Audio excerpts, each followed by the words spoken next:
Broadcasting from Now Media Network's headquarters in Houston, this is Purple Politics, hosted by political expert and commentator Alina Gonzalez Dockery.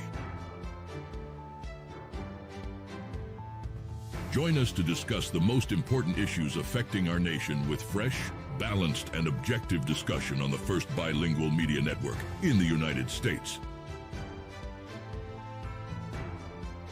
Purple Politics starts right now. Hello and welcome back to another episode of Purple Politics. And we are little over 3 days until we bid the final farewell to Joe Biden and close out his administration and welcome in President-elect Trump, who regains the White House officially on the 20th. And I will say Biden has been a busy beaver. He's just doing all kinds of things right before he exits the White House. And some could say it's purposefully undermining the next administration, but I'll let you be the judge of that. President Biden, in a farewell address marking the end of his 50-year political career, 50 years, D.C., we're talking swamp, warned of the rise of an oligarchy and a tech industrial complex threatening American democracy. Delivered from the Oval Office, the 17-minute speech reflected on his administration's achievements, including managing the coronavirus pandemic, advancing infrastructure and technology, and enacting climate legislation. However, Biden expressed deep concern for the growing concentration of wealth and power and its implications for basic rights, freedoms, and equality in the nation. Drawing parallels to President Dwight D. Eisenhower's 1961 warning about the military-industrial complex, Biden highlighted the dangers of unchecked influence from technology companies. He criticized the spread of misinformation in social media platforms, abandoning fact-checking, describing these trends as corrosive to truth and democracy. One has to think that this was in direct commentary to remarks amidst Meta's recent decision to scale back its content moderation efforts and Zuckerberg's own admissions that the government had strenuously, basically forcing the editing and, if not, complete silencing of opposing viewpoints on Facebook and Instagram. Biden's address also touched on pressing political challenges, including Donald Trump's imminent return to the White House.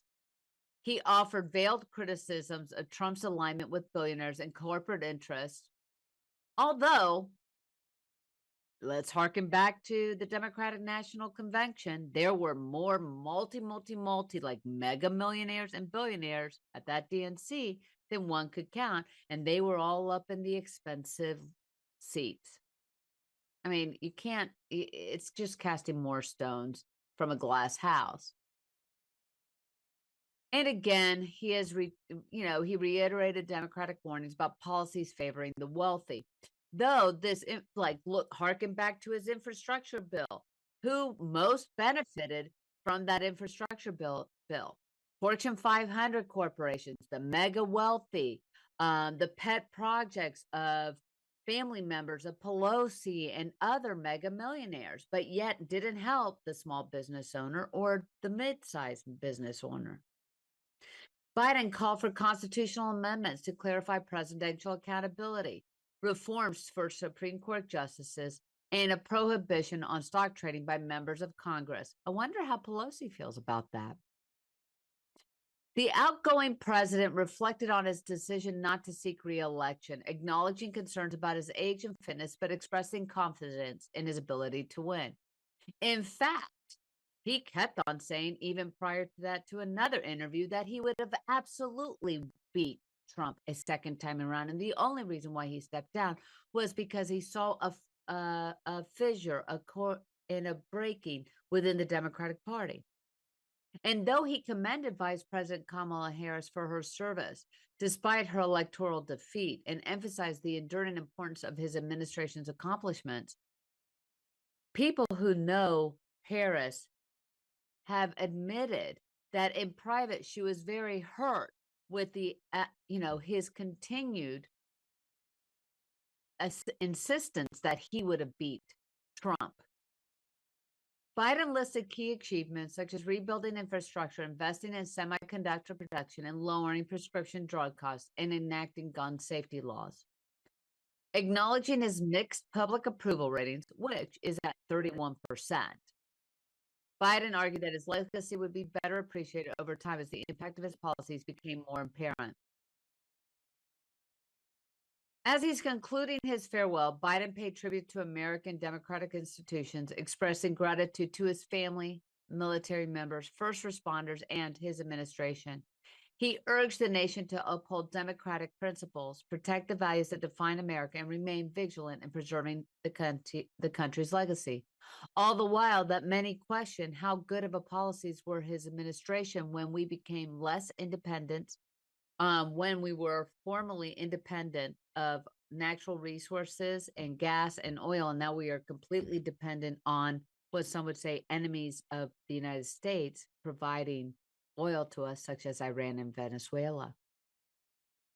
And has a good farewell to those of us that might care. Biden betrays the Cuban people that are still very much oppressed in Cuba, and also as a slap to the face of those Cuban refugees that have fought, have dared to cross, the Gulf of Mexico, the straits to freedom, and those who have seen what is first course of business, what the Raul Castro, Fidel Castro regime that is very much in effect has done to the people. In his final will, he helps the Havana regime that is struggling to survive. President Biden's decision to lift Cuba's designation as a state sponsor of terrorism in his final days in office has drawn sharp criticism. The move, accompanied by Cuba's promise to release 553 prisoners who have done nothing wrong, has been framed as a concession that provides much needed relief to Havana's struggling regime, a regime that continues to take money, refuse that. It's a complete tyranny. But I don't know, the Biden administration, Biden family seem to really like those tyrannical people while throwing stones at others. The Biden administration has also suspended for 6 months the right to bring legal action under the Helms-Burton Act, which penalizes entities trafficking in property confiscated in Cuba. Critics argue these actions will bolster the regime rather than promote democracy or improve conditions of the Cuban people. Under U.S. law, Title III of the Helms-Burton Act permits such suspensions only if they align with national interests and expedite Cuba's transition to democracy. There is no such transition occurring. However, opponents contend the decision is misguided, citing historical evidence that similar concessions during the Obama administration failed to yield democratic reforms. Instead, such actions strengthened the regime by providing economic relief without demanding accountability or systemic change. The State Department previously justified Cuba's terrorist designation by highlighting its long history of harboring criminals and supporting authoritarian regimes like those in Venezuela and Nicaragua. Critics maintain that Cuba remains a permissive environment for international terrorists and continues to play a key role in propping up other dictatorial regimes. Removing the designation undermines efforts to hold the Cuban government accountable for these actions. Cuba is currently grappling with its worst economic crisis in decades, marked by widespread blackouts, food shortages, and a mass exodus of citizens. Critics believe Biden's easing of sanctions will do little to alleviate the suffering of ordinary Cubans. They point to the regime's history of diverting financial aid and hard currency from citizens to enrich its elite, leaving millions of Cubans with little hope for improvement in their daily lives.